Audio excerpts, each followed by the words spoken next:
Headlight দাও, headlight.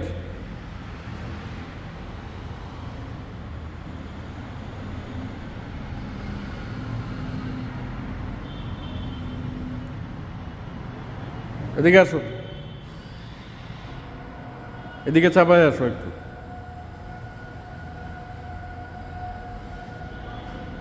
ও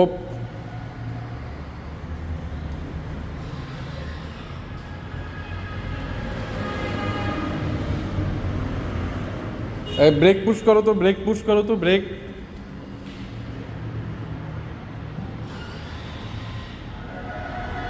হ্যাঁ, থাক ওখানে, গাড়ি থাক ওখানে, দাঁড়া ওখানে, থাক থাক থাক। আরে রাখো এখানে, রাখো রাখো।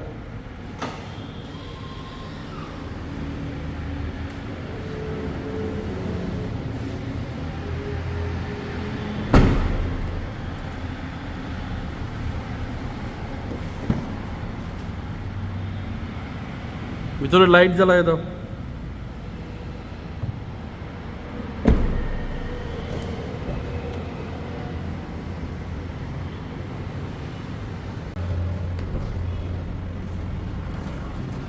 পাওয়ার সিট আছে এটায়? হ্যাঁ, এটা basic package, GX package. So এটার সাথে পাওয়ার সিট আসে নাই। পাওয়ার সিট আছে না, এটা ম্যানুয়াল অ্যাডজাস্ট। তো এটার গিয়ার লিভারটা তো দেখা যাচ্ছে যে একদম সিভিটির মতোই নর্মাল, কিন্তু সুইফট করে বা চেঞ্জ করে কিন্তু আসলে ভালোই লাগতেছে। মানে নর্মালি দেখা গেছে এলিয়ন প্রিমিওতে একটু আনইজি লাগে, কিন্তু এটাতে কিন্তু খুব সুন্দরভাবেই চেঞ্জ করা যাচ্ছে, গিয়ারগুলো শিফট করা যাচ্ছে। আর এটা ভেরি স্মুথ অ্যান্ড এটার সাথে দুইটা বাটন আসছে, একটা হচ্ছে ব্রেকিং বাটন, একটা হচ্ছে হোল্ড বাটন। সো আমাদের এখন বেসিক্যালি গাড়িগুলোতে হচ্ছে পার্কিং এর জন্য আলাদা করে আমরা যেটাকে হ্যান্ড ব্রেক বলতাম, হ্যান্ড ব্রেকটা মিসিং, এবং সো আমরা এখন পার্কিং বাটন দিয়ে দিয়েছে। কিন্তু অ্যাজ এ ড্রাইভার্স কার মানে একটা সময় একটা নস্টালজিয়া ছিল এই তোমার হ্যান্ড ব্রেকটা তো এখন মিসিং।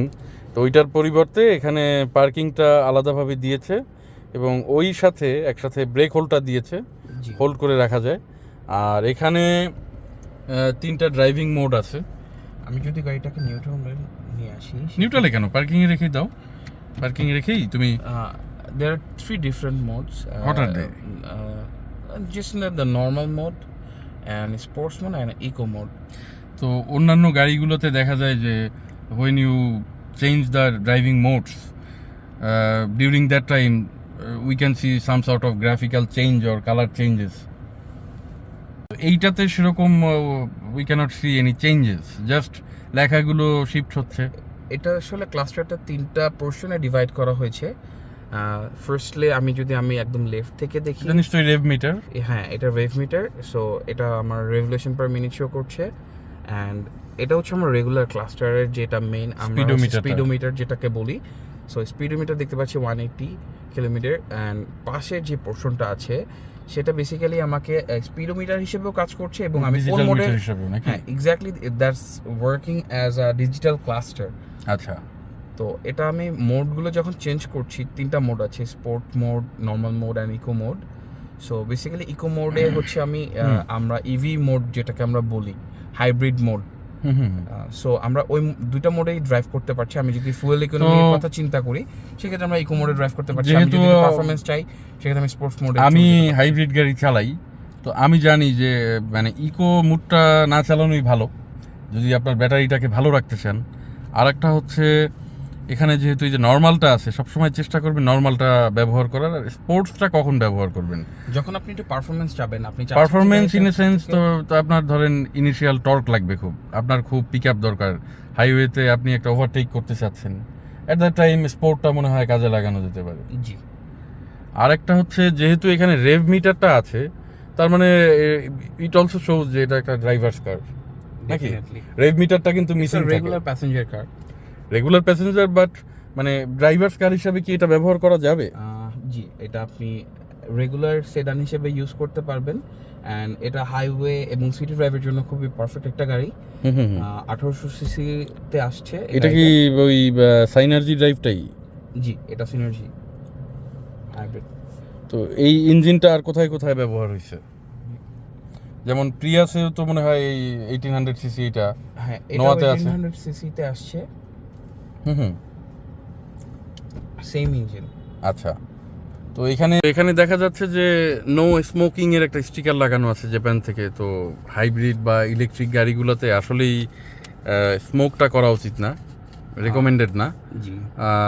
আর এমনিও smoking is not a good habit. তো তোমার কাছে অল ওভার এই গাড়িটা কি শুধু হাইব্রিডই আসে নাকি এটার মানে অকটেন ভার্সনও আছে, পেট্রোল ভার্সন? বেসিক্যালি এই গাড়িটার দুইটা মডেল হয়, একটা হচ্ছে হ্যাচ আসে, এটার কিছু গ্রেডস আছে, একটা হচ্ছে WXB, একটা GX। এটা GX গ্রেডের গাড়ি। আচ্ছা। অ্যান্ড এই গাড়িটা যেহেতু এখানে লেখা আছে নন স্মোকিং, বেসিক্যালি এটার ইন্টেরিয়র গ্রেডটা অনেক ভালো। সো অ্যান্ড যে ড্রাইভার ছিলেন জাপানে, সে নন স্মোকার ছিল। সো এটা যখন ইন্সপেকশন হয়েছে জাপান থেকে, তখন এটা একদম অপশন থেকে তখন ট্যাগ হয়ে আসছে যে এটাতে কোনো স্মোকের বার্ন বা কোনো অ্যাশ পাওয়া যায়নি। সো এটা define. What about the seats? Are they in leather or they are fabrics? This seats are comes with fabrics. Basically WXB যে ভার্সনটা, ওইটাতে লেদার আসে। সো এটা ফ্যাব্রিক আসলেও বাট বেশ কমফোর্টেবল একটা ফ্যাব্রিক। এইটা is it a bucket seat? পিছনে তো বাকেট দেখতে পাচ্ছি, half bucket, semi bucket. It's a semi bucket seat. সিটগুলো কি তোমার কাছে কেমন লাগতেছে? কমফোর্টেবল? সিটগুলো বেশ কমফোর্টেবল অ্যান্ড সামনের প্যাসেঞ্জার অনুযায়ী ড্রাইভার POV থেকে যদি আমি চিন্তা করি, বেশ সিটিং পজিশন বেশ ভালো এবং লেগ রুমও ভালো আছে। কিন্তু একটা ড্রব্যাকের কথা অবশ্যই বলতে হবে।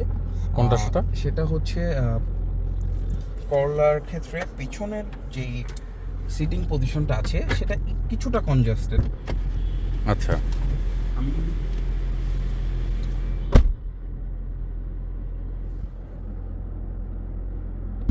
মানে সামনে যে বসেছিলা তুমি, এইটা কি তোমার সিটিং অ্যারেঞ্জমেন্ট ছিল সামনে? তুমি কি সামনে মানে আরেকটু সিটটা কি মানে অনেক ডিক্লাইন করা মনে হচ্ছে? আরেকটু কি আমার মানে ওঠানোর উপায় আছে বা রিক্লাইন করার? যদি এভাবে বসতে পারবা তুমি?